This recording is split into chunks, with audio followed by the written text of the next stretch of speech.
প্রিয় দর্শক বন্ধুরা, এই মুহূর্তের জন্য অর্গানাইজার, টিচার বা সংগঠক শিক্ষকদের গুরুত্বপূর্ণ খবর আপডেট, যেখানে সর্বোচ্চ ন্যায়ালয় সুপ্রিম কোর্টের মামলা নিয়ে গুরুত্বপূর্ণ সংবাদ থাকছে। হঠাৎ কি জানা গেল, অবশ্যই অন স্ক্রিনে রেখে আলোচনা করছি। তো বন্ধুরা, অত্যন্ত গুরুত্বপূর্ণ ইনফরমেশন, ভিডিওটিকে শেষ পর্যন্ত দেখবেন, কোনোভাবে স্কিপ করবেন না। চ্যানেলটিকে এখনই সাবস্ক্রাইব করে নিয়ে সঙ্গে থাকবেন। চলুন কথাবার্তা না বাড়িয়ে আমরা মূল টপিকেই ফোকাস করি। বন্ধুরা, এই মুহূর্তে দাঁড়িয়ে সুপ্রিম কোর্টের মামলা থেকে গুরুত্বপূর্ণ সংবাদ। তো চলুন সরাসরি অন স্ক্রিনে। বন্ধুরা, দেখতে পাচ্ছেন অত্যন্ত গুরুত্বপূর্ণ মামলা, সম্মানীয় Sandip Mondal versus the state of West Bengal. এক্ষেত্রে কিন্তু রয়েছে ভেরিফিকেশন কমিটি রেসপন্ডেন্টদের মধ্যে। তো এই মামলার ক্ষেত্রে এখনও পর্যন্ত সর্বোচ্চ ন্যায়ালয় সুপ্রিম কোর্টের অফিসিয়াল সাইট থেকে কোনো প্রোগ্রেসিভ আপডেট স্ট্যাটাস কিন্তু আজকের ডেটে দাঁড়িয়ে উঠে আসেনি।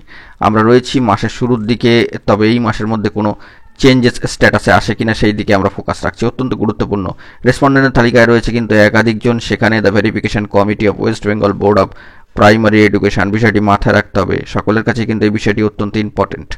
তো অর্গানাইজার, টিচার বা সংগঠক শিক্ষক রিলেটেড সর্বোচ্চ ন্যায়ালয় সুপ্রিম কোর্টে এই মামলার স্ট্যাটাসে কি আপডেটেড পরিবর্তন আসে সেই দিকে আমরা ফোকাস রাখছি, নজরদারি চালাচ্ছি, পর্যবেক্ষণে রাখছি বিষয়টিকে বর্তমান সময়ের প্রেক্ষাপটে দাঁড়িয়ে। তো জরুরি খবর পেলে সবটা তুলে ধরবো। এখন এটুকুই, ভালো থাকবেন, চ্যানেলটিকে সাবস্ক্রাইব করে সঙ্গে থাকবেন অথেন্টিক নিউজ আপডেটগুলি পাওয়ার জন্য। ধন্যবাদ।